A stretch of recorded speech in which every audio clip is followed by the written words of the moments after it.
and we are not doing much in the universities.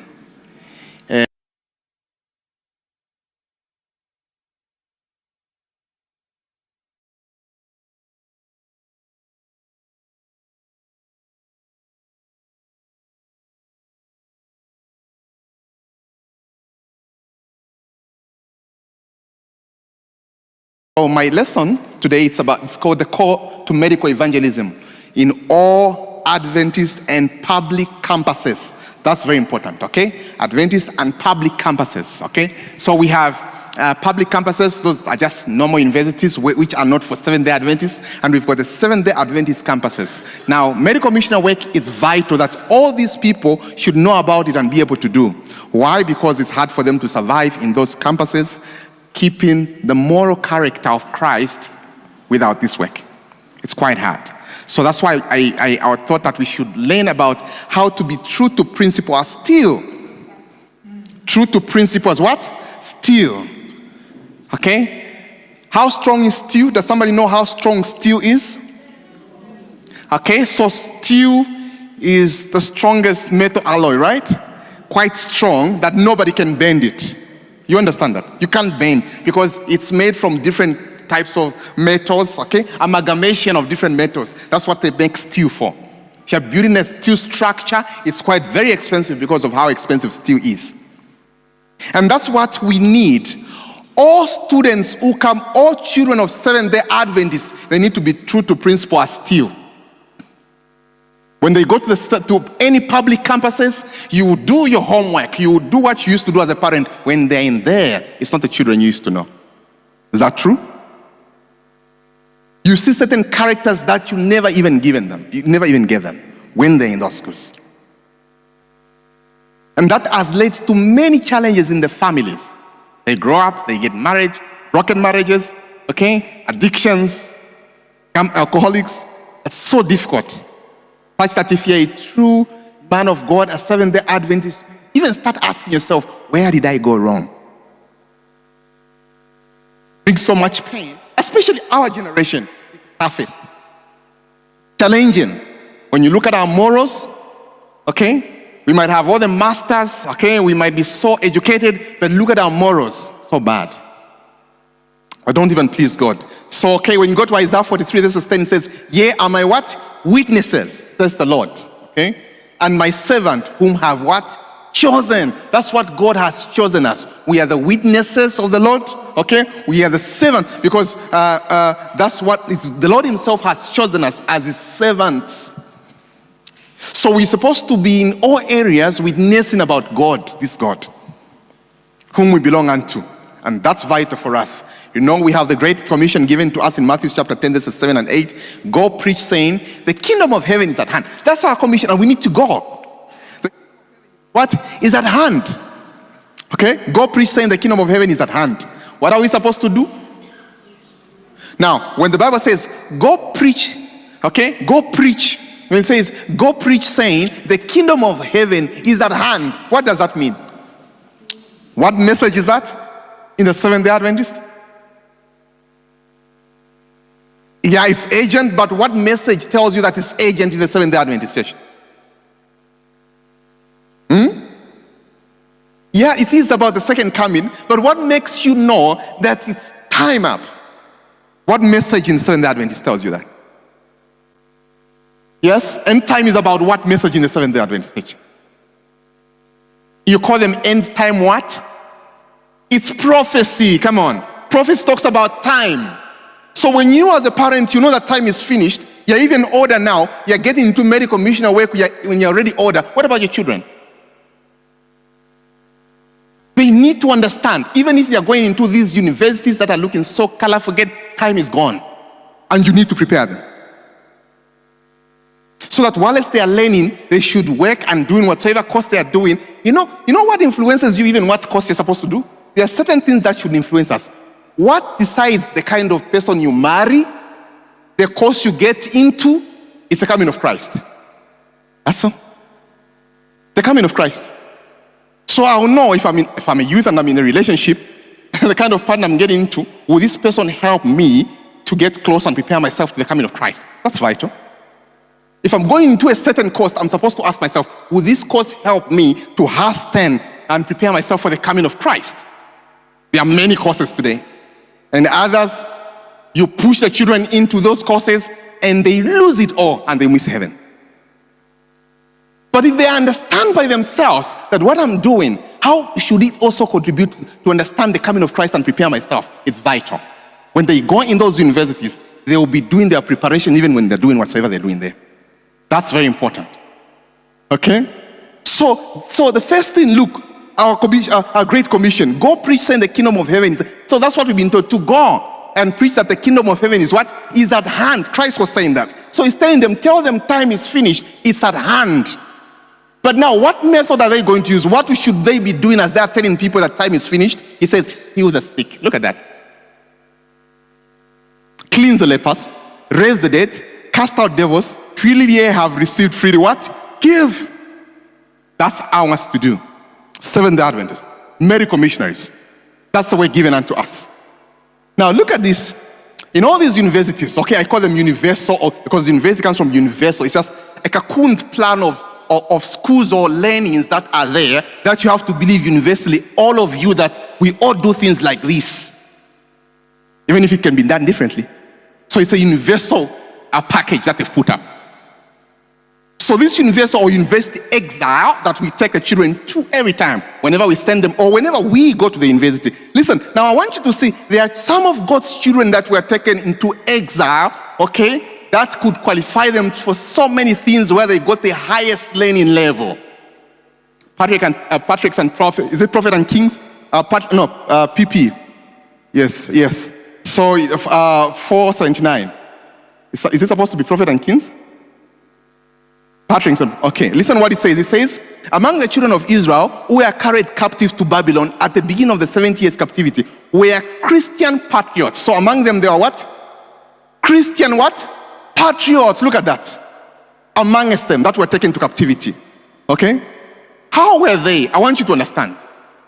It says, men who were true as steel to principle. Look at that. You know who those? The Hebrew boys. How strong were they to principle? Strong as what? Steel. They could not be bended. It's impossible. It says, who would not be corrupted by selfishness? No. But would honor God at the loss of how many things? All things. They didn't care even if they have to die for the Lord's sake. Now let me ask you, because your parents, and I'm talking about university evangelism, now that your parents who send all your children to the universities, and if you work so hard, even get loans and you send your child to the university, then time comes that the lecturer or the last paper that they have to do and they're told that it comes on the Sabbath, and once they miss it, they lose everything. Then they come to you as a Seventh-day Adventist and tell you, Ma'am, Dad, my paper is on the Sabbath, and this is what determines my final graduation. What should I do? What would you do as a Seventh-day Adventist? How many of you would tell your children not to go and write? How many? Let's be honest, how many? You see? You're a Seventh-day Adventist, but you don't even believe the Sabbath. So you would rather they get education and they break what God says. Look at that. And that's what happens now. I've met many Seventh-day Adventist students. This is the biggest challenge they face in those schools. Public campuses. Keeping the Sabbath is a challenge. Are you seeing the challenge that is there? Keeping the Sabbath. But these boys, when they were taken to captivity, in exile, in Babylon, Babylon was then, now if you look at Babylon, okay, when you look at the statue that Nebuchadnezzar dreamt, okay, Babylon was represented by which part? The head, what? The head. And it was with gold, right? Now that was the biggest metal alloy that was even more expensive then. That's why it was standing for Babylon. Meaning they went to the highest learning institution, the one that was in charge, and the superpower then was Babylon. That's what, it's like, let's send you to America. That's it. And you're in school in America. Have you ever noticed that today in Africa, most of all the children we are sending to all these universities abroad, they come back as addicts? Yes? Addicts. drug addictions, alcoholics. They don't believe in God anymore. That's what happens. But look at these boys. They are sent to the highest. But they were strong to principle as what? Still. And that's what we want the children to be.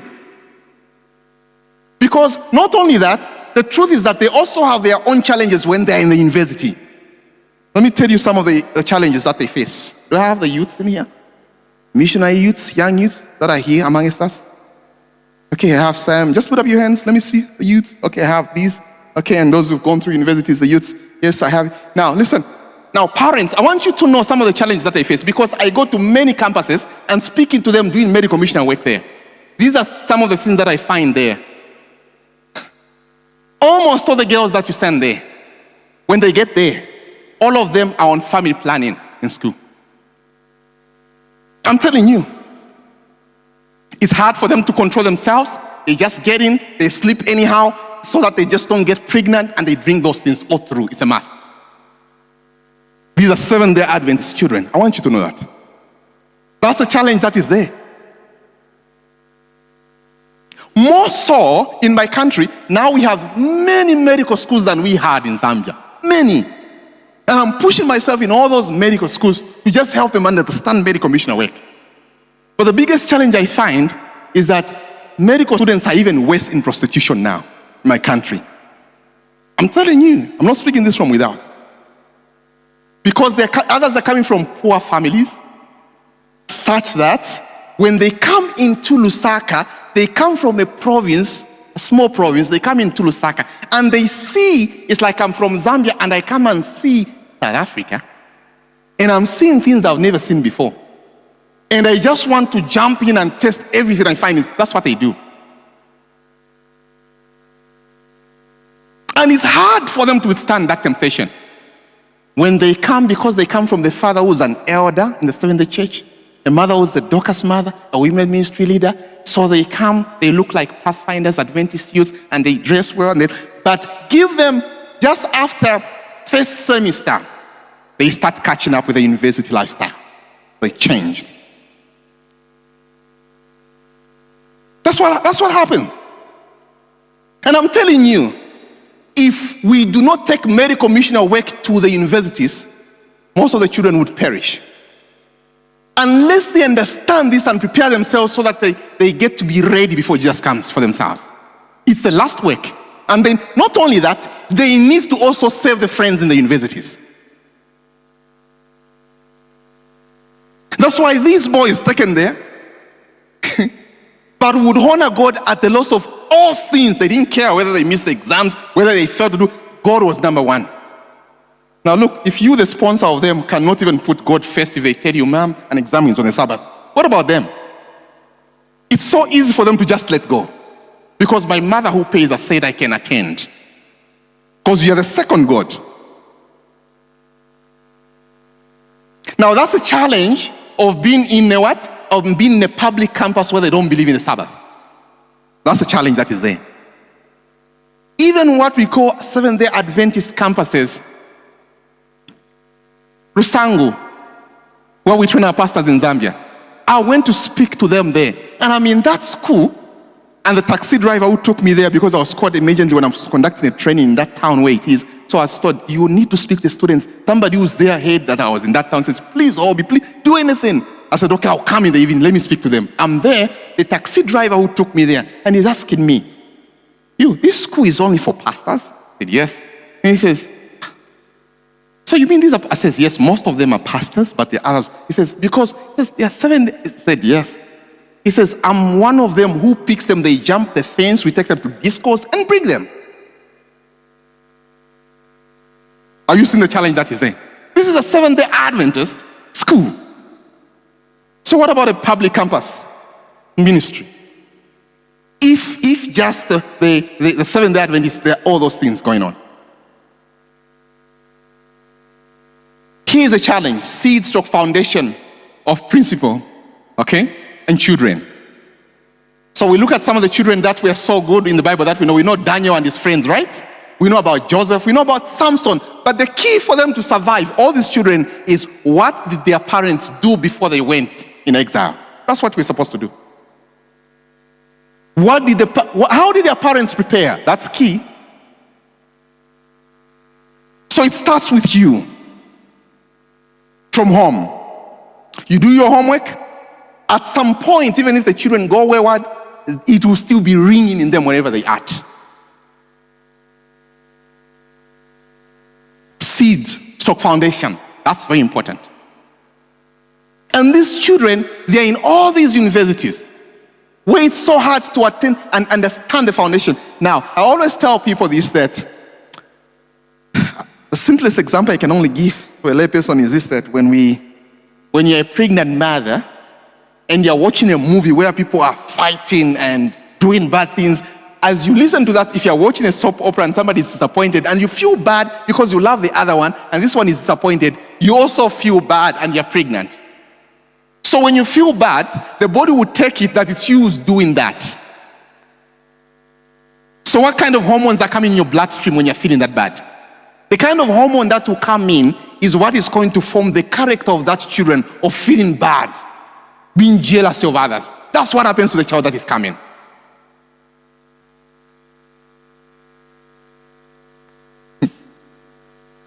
I can only talk about my country. I remember my director, Elder Mkomango, my father goes, he's called there to go and look at a BOQ of the Rusangu University in Zambia. He goes there and he's called in a boardroom by pastors that they need him to help them with the BOQ of certain builds that they have to do.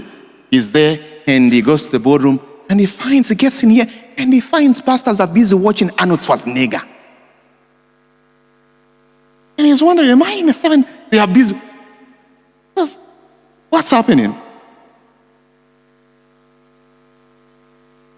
But I'm just telling you some of the challenges that we have in these schools. You see that, eh? Where we have all these people, because medical mission work, as far as I'm concerned, with the permit of Pastor Mapumulo, that he has pushed that the work should now move in South Africa.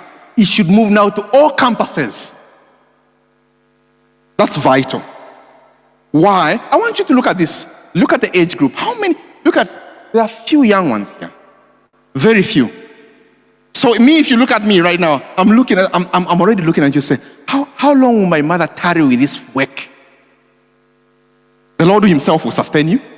But I'm thinking, if they don't even bring someone in who's younger, how long will my father tarry in this work? But it's the last work to be done. That's how I'm looking at it. That's why you need to push it faster in these children, because they are the kinetics of the church. They have the energy to move. And they have the brains. But just good things is got to be put in those brains that they may take the work ahead. That's it.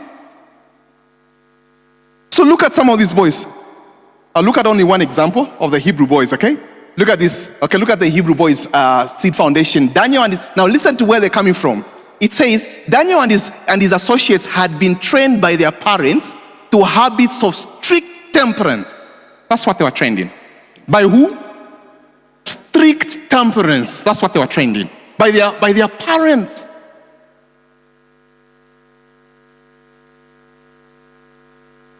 They had been taught that God would hold them accountable for their capabilities, and that they must never dwarf their powers. So God will actually hold them responsible if they don't do that which they are able to do for the Lord. And they should not do anything that would dwarf their mental powers to understand God and to take the message of God. That's how they understood. So, this is found in PP 482, paragraph 2. It says, this education was to Daniel and his companion the means of their preservation amidst the demoralizing influence of the coast of Babylon. That was their only means of preservation. To be preserved in the university. Strict temperance. Look at that. So sometimes when children home, you keep on giving these things to please them, you are denying them a chance to stand firm when you send them to those universities. That's what happens. And they will disappoint you in future. That was the education that they got from their parents. How did they learn this? Now, do you know what made Daniel and his friends go to Babylon? Does somebody know what led them to Babylon? What led them to go to Babylon? Huh? They were what? Come again, I didn't get you. Rebellion of who? In what way?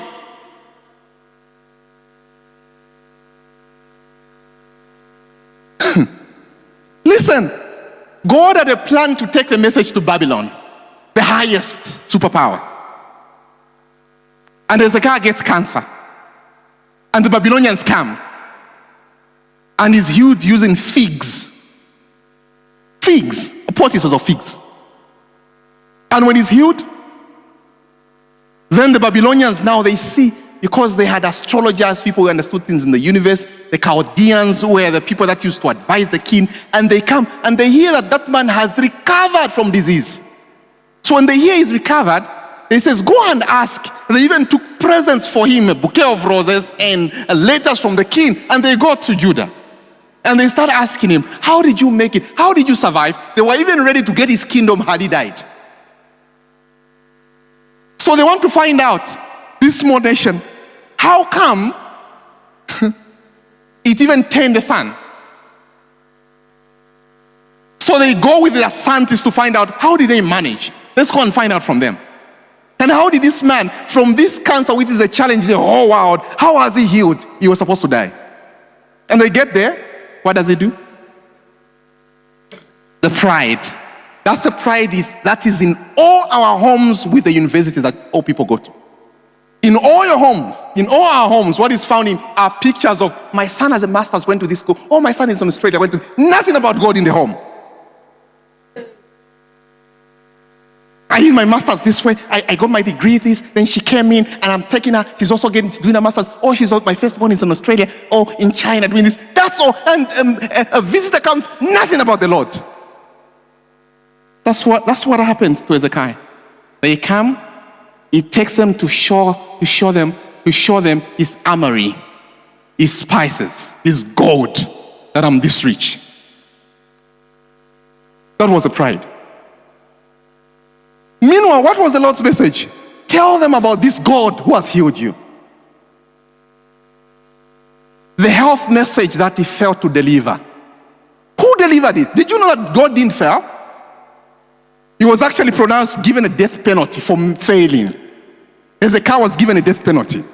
I want to just read this from me for you, that you may understand it in 2 Kings, because it's there in 2 Kings. That's vital for you to understand. 2 Kings chapter 20. Chapter 20. I want you to understand this. This is what it says. Chapter 20.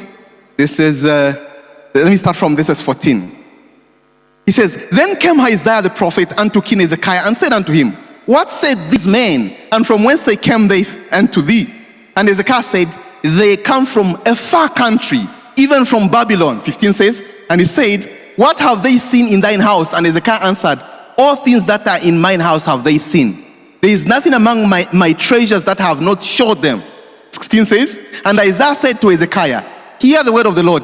Behold, the days come that all that is in thine house and all that is that which thy fathers had laid up in store unto this day shall be carried into Babylon, and nothing shall be left, says the Lord. Look at this, verse 18. And thy sons that shall issue of thee, which thou shalt beget, shall they take away, and they shall be eunuchs in the palace of the king of Babylon. Which children were eunuchs in Babylon? That's what led them there. They became what? Eunuchs. Do you know where a eunuch is? Who's a eunuch? Who's a eunuch? Somebody who's castrated. Have you ever heard of Daniel having children? Nothing. Because of that. Into captivity. But you see, the other reason why God takes them there, he has to deliver a message that they are far, because about 250 years passed when Daniel went to Babylon from this time. When he missed it, about 250 years passed. Now they're in Babylon. The same boys, God has to make them fulfill the health message that their forefather failed in Babylon. And God did his work. He doesn't fail, he's God. And I'm telling you, medical missionaries, we are just a channel through which God wants to work through. If you delay or block God's work to move through, or you think you don't need it, the Lord will still accomplish it. And that was their means of preservation, these boys, into Babylon. That was the education that Daniel got with his friends, from his parents. Strict temperance. So what were the parents? Because their parents were understanding the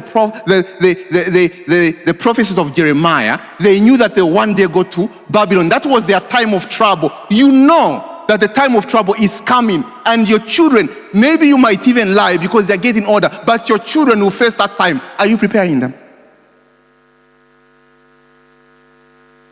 South Africa, are we? I'm telling you. And that time is come. It's so close. When you become a missionary and you even understand a bit of prophecy, then you know how close we are. But what about your family? What about your child in the university? What about the children that are far?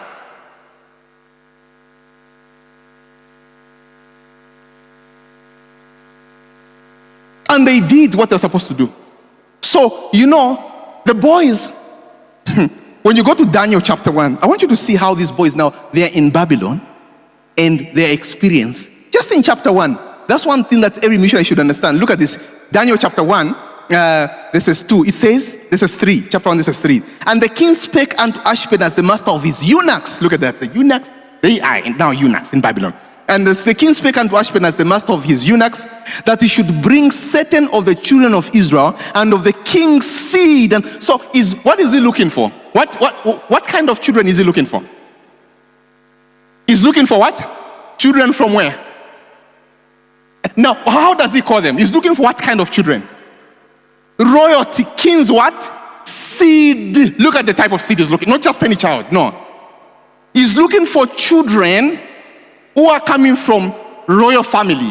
Why? Because to be a child in the royal family, Shadrach, Meshach, Abednego, and Daniel, they were supposed to be the next kings of Israel. How were they preparing the next kings of Israel? No meat eating, strict temperance, no wine. That's how they used to prepare them. So he's looking for such because they are not tainted and they'll serve well in the palace. That's what he's looking for. The brains are sharper. That's what he's looking for. He knew that fact, that's how they are prepared. So he says, bring me those who are supposed to come from the king's household.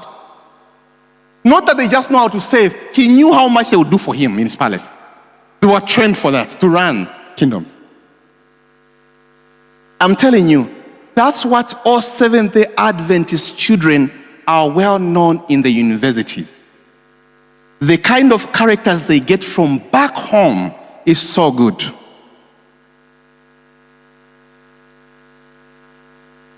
So since it's so good, they are given certain responsibilities that takes them higher, even in universities. But when they take up that and they're given all these fascinating things and they're intoxicated with a lot of things before them, they lose it. I'm telling you. So all you're concerned about is just the grades. Oh, she's doing well. She cleared. Even people who know not the Lord, who are down, they clear in universities. I'm telling you. But look at the moral principle. Nothing. Some of these challenges that these children face, I've told you about. Most ladies, many of them are just on family planning so that they can sleep around. That's a challenge that is in the university. With the boys, the biggest challenge that they have is masturbation. I'm telling you, not only boys, with ladies a lot there. They're facing that in the university. I have been approached by many in the university. My child, others would even be hiding and say, I want to speak to you. They would even say, promise me you'll never tell anyone. What's your challenge? My challenge is masturbation. Even ladies. In universities. That's what they're facing. Your children. You know, we had a pastor who came recently in Zambia at a university, STA Church. So he was doing family life, stewardship and family life. So when he was doing that program, he gave time for question and answer. And so one girl from the university wrote to the pastor and says, Pastor, she says, How do I, first she starts from the parent and says, how do I trust my father when he abuses my mother? When he cheats on my mother every time? So how do I trust men? From that point, I know he tries to be good to us as children, but we can see how much he cheats on our mother. From that principle, I vowed never to get married. That's a girl. Then number 2, she says, I vowed that I cannot even have a fiancé who's a man to me. I would rather sleep with fellow ladies. I do that. He says, if I have the desire to sleep with another gender, I sleep with my brother. Look at that. That's in the Seventh-day Adventist Church, not anywhere else.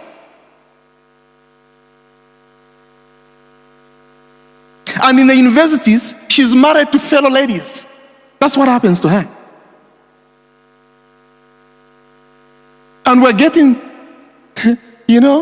these things come. One day, you're going home, you're a Seventh-day Adventist, you're calling your children to be answerable to you and says, come, I want to speak to you. Now imagine, this is a boy coming, you're calling him, and as he comes to sit, and he comes and sits like that.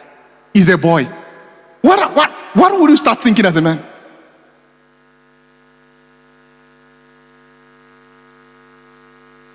So you don't know the challenges that they are facing there in the universities.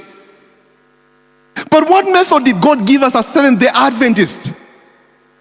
Some of the challenges that they face. Look at these boys, the Hebrew boys, Shadrach, Meshach, and Abednego. What the king was looking for, he's looking for the king's seed. He's looking for a seed that is not tainted. That's what he's looking for. A seed that was prepared for royalty. That's what he was looking for. And he finds these boys who are taught on strict temperance. The reason why these boys and girls cannot even keep themselves so well in the universities is the food we give them in the homes.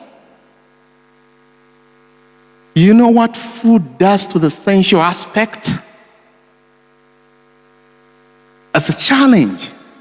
You know what, these boys, when you read about their story from Patriarchs and Prophets, we are taught that what they learned, the story of Eli's children. Now, if you've studied the story of Eli's children, you know what they used to do? Those people are coming to the temple, they are bringing the sacrifice. They used to get, do you know that before they sacrifice that you take out all the fat and the Lord would consume the fat. Then they would eat the fat and the fat would increase their hormonal sensitivity and they were sleeping with women coming to the temple. Now that's what Patriarchs and Prophets records, that they learned from such from their home. They were taught of such from their home. Because they're coming from a priesthood home. Seventh-day Adventist.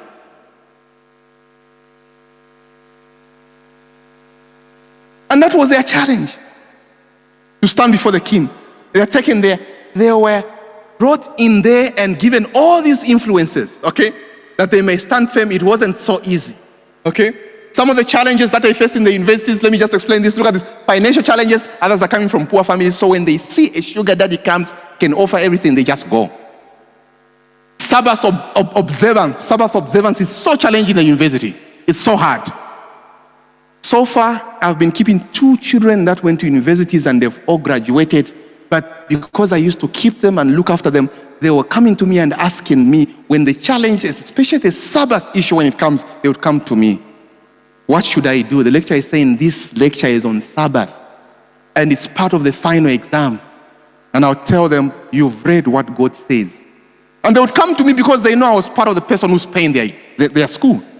So they want to know whether I will allow them to fail because I'm the one who's paying. Then I'm telling them, obey God, not me. When I'm telling you, all of them cleared by the mercies of God. So they'll have financial challenges. Sabbath observance is a challenge. Essential dress code in the universities. Dress code. When the child comes from all these provinces where they dress like a Seventh-day Adventist, when they go in the university, it's hard.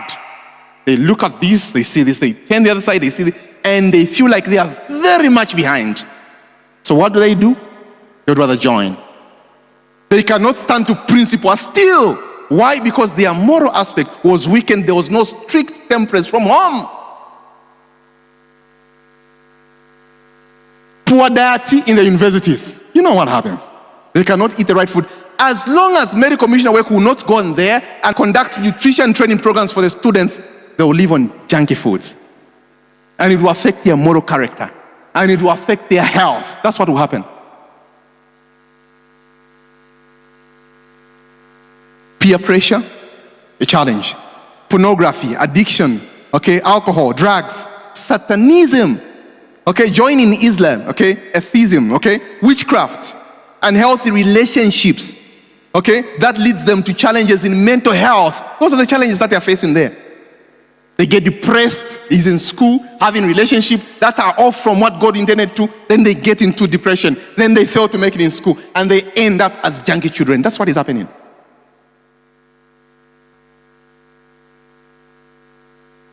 That's very vital for you to understand. Now, this is happening in all universities, not just in South Africa. In Zambia, it's increasing every day. Everyone, from the rich people, all their children, and all those who are also poor, because when they get there, they get influenced. Seventh-day Adventists, wherever they're coming from, they are taken through a scholarship and they get it, and they've been praying for it when it comes. And so focused, now they fail to obey God also in there. That's the challenge that they face. And the Lord is expecting them to be strong to principle still for as long. Now, this is the reason why God gave us medical missionary work, the last work to be done. Did you know that hormones, I've been trying to do my research and studying all these people who have this challenge of, you're a man behaving like a lady. There are those who will be born with these sensual parts which are just challenging, born like that. And there are those who would have it through the foods that they are eating. And those that will be strict to God's principle, their body is reversed. I'm telling you. In the universities in my country, there are people who are sponsoring this and inject them to get certain hormones to behave. A man, you behave like a woman. It's common now. I went to a secondary school. I'm called there to speak to children on mind intelligence. And I'm speaking there. I get there, and these are just grade 8 and grade 9. And I discovered that the girls have been lined up, and they're saying after I speak to them, they're supposed to get into a bus and be taken to go and get family planning injections, all the girls. Do you know what that promotes? To break the law of God, because they can sleep anyhow. That's what they're doing to them. Campus ministries. Look at that. That's the challenge that they're facing. And God tells you that this light on health that I've given you is what shall guide you amid such things where you're at. And it's given to the church, it's given to us, it's given to medical missionary work. So what are we supposed to do? We're supposed to create medical missionary clubs in all universities, I'm telling you. So that when they get this information, they can use it as a torch to all their friends in their campuses. We are supposed to go there. Now that it's open in South Africa, we need to go and conduct a training that students in all the time that they have a break, they can have a training that is coming up for all of them. In some of the medical schools in Zambia, what we are doing is, every time they have a break, one medical school, the new medical school that is one of the biggest in Lusaka, what they've done is that every new student that is coming in every year, the new students, the first year when they come in, they've actually put it into their constitution in the campus ministry that they should go through first 1 month medical missionary training. And what we focus on, we teach them on proper nutrition. We teach them to be ready that Christ is coming. We teach them to manage their health while they're in the universities. We teach them strict temperance that they can withstand the temptations that are found there. We teach them how to dress in the university. That's vital for them to learn. How to eat, and how to now evangelize to their lecturers. That's what we teach them. That's vital. Now, they have a big sphere of influence because the universities are so big that one can be in the university and they will never finish even evangelizing to everyone. That's how big these schools are. That's why it's a must that every time the new students come in, it should be a must in the campus ministries through the church that they go through this training, medical missionary training program. It leaves an impact with them that they don't forget. That even when they move, I've met many who've trained and later they forget about it when they get married. Now the reality comes, then they come back to it. And many have got a hobby. I know you trained me, you don't remember me, but I'm one of the people, but please now I need your help. And says, what did you do? So you thought what I was training you was just for now to excite you? It was for this purpose.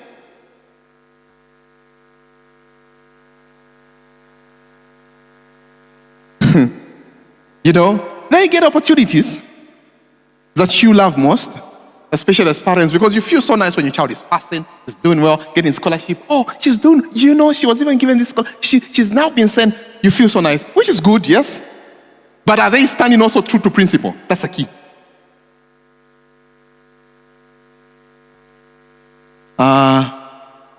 There's a young man called Jacob in Zambia, very good friends to Dr. Kumutso.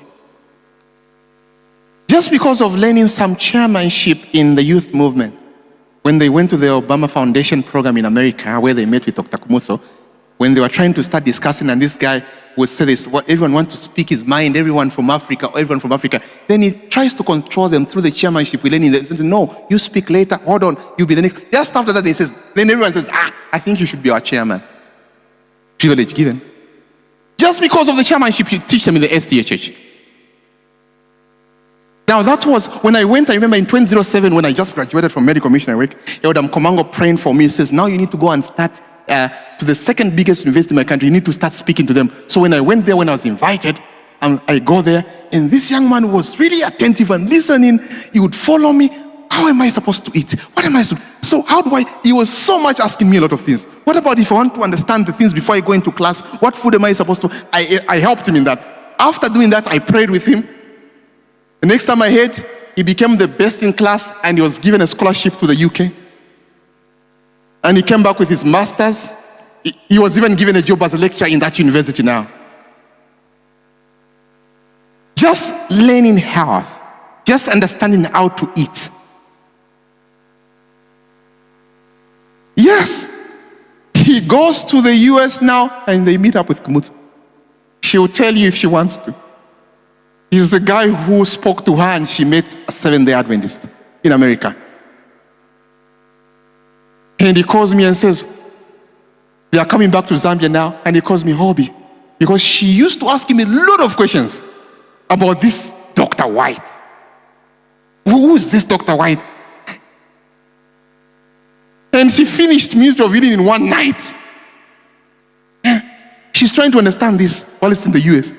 And they said, she asked him, can we please go to Zambia with you when getting back? And he gives me a copy. Those things you used to teach us many years ago in the university. I'm coming with a doctor. You need to come and explain. Me, I can't anymore. I'm telling you. And I thank the Lord for him and the channel and her. She's done a lot of work. May the Lord bless you, my sister. So what about you? Imagine if all children would stand tall, what it would be. The desire of the Lord would this, that they should be strong to principle as steel, and they cannot be bended. The Lord has many plans for them to finish the work. You know, even the universities they go to, that's not where the Lord ends. The Lord would desire them to do better and more if they follow his principles and obey him strictly. Look, some of the things that is coming, what are they supposed to understand in the university? Look at this. In time of persecution, listen what it says. It says, I know you know this, it says, as religious aggressions subvert the liberties of our nation, those who would stand for freedom of conscience would be placed in unfavorable positions. Now listen, for their own sake, they should, while they have the opportunity, become intelligent in regard to what? To disease. What else? Its cause. What else? Prevention. What else? Cure. Look at what God is telling us to say the solution to the time of trouble is understanding what? Disease. Become intelligent to disease, its cause, prevention, and cure. That's what we need to go and teach them in all these universities. Then they would not suffer from... one girl came crying to me from the University of Zambia because I'm attending to her. She had this depression state that was a challenge, and they had to withdraw her from the university because she was sickly. And she came and she's crying. So I start telling her and asking her questions and everything. Then I start giving her what caused that and what she needs to start doing. Then she started crying. She says, why didn't I know you when I was still in the university? Why did I have to know all this after I've already withdrawn from the university? I'm saying that's what the Lord wanted you to know him when you're out of there, because that's what caused the trouble you had. And that is a challenge. This other girl was almost killing herself because of the challenges from home. When they go to the university, this girl lives in a home where she lives with the mother and the father and the brother to the mother who abuses her when the parents are not home. And she goes to the university, she's thinking of what this man abuses her and what he'll start doing to her young sister when she's gone to the university. And this man starts following at the university, trying to abuse her again. And she suffered from a terrible fungal infection such that she could not wash, she could not eat shima with her arms, she was spitting all over. And she heard I was at the University of Zambia, and then somebody gave her my line, and she calls me and says, Mr. Hobby, I know you don't know me, but I heard you came to the campus ministry. I said, how do I help you? She says, I know you don't know me. I said, yes, how do I help you? She says, I'm having this fungal infection. My nails are coming out. I can't even eat. I can't wash. I'm suffering in the university. What do I need to do? Then I asked her a question. The first thing I did was, are you a fish eater? She said, yes. I only eat 2 types of meat, chicken and fish. I said, give it up. Leave it. She says, what do you mean? I said, leave it. Then I told her, just take charcoal, get garlic and onion, grate it in water, and put your hands in there, soak them in there just for about 15 minutes, and drink charcoal first in the morning for 3 days, and don't eat any of this. Do protocol juice, eat no animal foods, only plant-based diet for the next 3 weeks. She did that, the skin came back, everything healed up, and she called me. She ran to the campus ministry and went to give a testimony, putting her arms up in the university, saying, look at me. Look at me. This is not like me. And she's crying. And all the guys are looking in the university. All those who wanted to be her boyfriend, and they're saying, he's fine now. And I received a call from one of the guys who wanted to be her boyfriend, and says, Mr. Hobby, you know this lady? I said, yes. Now, I want to tell you, do you know what I said? I don't know. Is she dead? He says, no.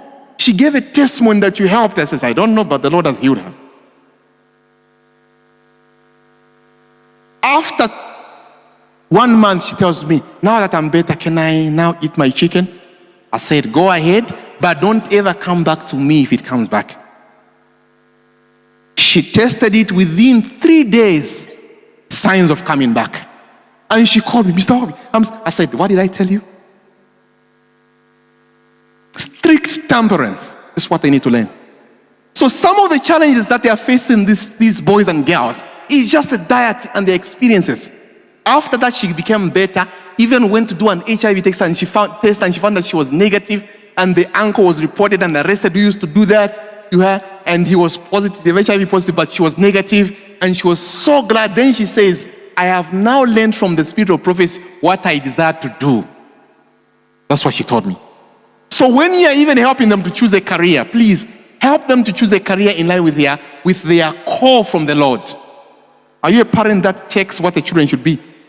When you're thinking of sending your child to the university, do you even ask them? Do you even ask God who gave your child, said, Lord, what do you want this child to be, before you give them what you want them to be?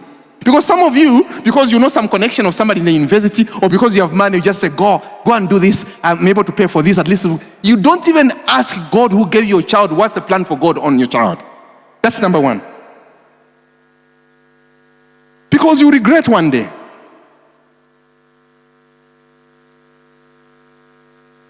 Now that's the work that we have. So medical mission work is to strengthen their characters in the university. That's what we are going to do there. Look at what it's supposed to do. It says, all those who will do this will find a field of labor anywhere. They can work anywhere when they do medical missionary work. A field of labor. There will be suffering ones, plenty of them, who will need help, not only among those of our own faith, but largely among those who know not the truth. Look at that. This is what is coming. And the only mode of operation is when you understand this. Medical missionary work.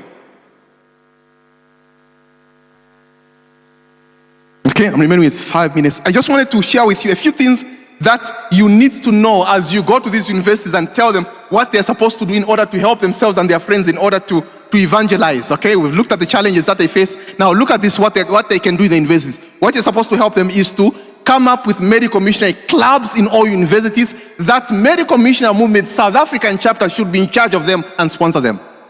That's your work. Go and train them just on new stats, strictly there. Go and train them on nutrition strictly to understand. On dress code strictly. Prophecy and end times, show them, teach them, then they can prepare themselves. And they are faster. Once they understand it, they are quicker. They'll even be faster than us, I'm telling you. So teach them nutrition program. Practical health law training is one of the second. So health, nutrition, practical health law. How to understand new start in a practical aspect, not just mention. I know many people only understand new start by mentioning it because it sounds new start. Nutrition, exercise, what? That's all. Practical, nothing. So they feel nice because they know the acronym. Stress management training, you need to take them to the university. Bring a stress management because the school brings a lot of stress to them such that they're put under a lot of pressure, even things that they'll never use in future. So you need to help them to understand on how to manage it using the principles of God, to manage it. Addiction preventive program. Can you go there and teach them how to reverse addictions, masturbation addictions, alcoholic addictions? That's what we're supposed to do.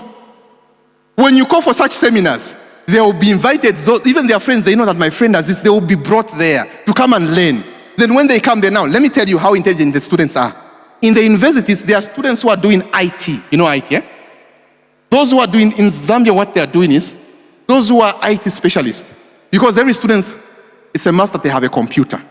So whenever they have a challenge with a computer, they go to the Seventh-day Adventist campus ministry. If you are a non-Adventist, they fix for you free. But you have to be enrolled in Truth Link and VOP lessons. Look at that. That's how they do it. They have to be enrolled in Truth Link or Voice of Prophecy lessons. That's what you pay for fixing your computer or to clean it for viruses or anything. That's what they do. So if you are an Adventist, one of the ways to invite your friend who has such a challenge, you take them to the campus ministry, then they are enrolled. That's what they pay to be fixed, their computer. But if you're an Adventist, you pay a little to go to your campus ministry. That's what they do. They're IT specialists. So they use their career as a tool for evangelism. Look at that. That's one method they can do. They should have such a program to help them manage, okay? You need to do program on lifestyle disease management. They need to understand BP, diabetes, gastritis is a challenge in all universities. How to manage it. That's vital for them. You have to teach them. You need proper medical missionary counselors who can teach them on how to have health relationships. That's a challenge. You've seen how our homes are breaking today. And many of them are just cohabiting in the universities. So you get principled missionary lecturers that can hold proper family life program in the universities and teach the ladies the role of a woman. Teach the men the role of a man. That's very important. How to fear God. So you can have, and those seminars, because they have they will bring their friends, they will come men in, even those who are with non-Adventists, they will even bring them because they want to have health relationships. Then evangelism can go through. Okay?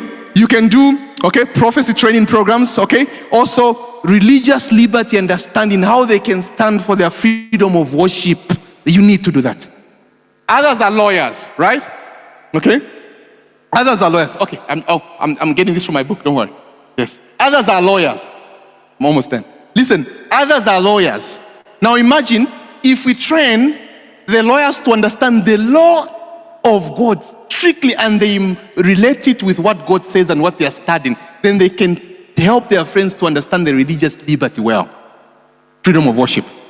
So we need to strengthen their brains to understand that they should defend God in their studies. That's what they need to do. Strong to principles. What? Still, that's what they're supposed to be. So let's have short medical missionary training programs, okay? Keep campus clean campaign where the students clean the campus, Adventist students, where they can clean the campus. May the Lord bless you. That's the work that we have. A lot of campuses, they are the kinetics of the church, and we need to empower them that they can do the work in the campuses. You'll see how the Lord will use them also. May God bless you. Amen.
Yeah, that you cannot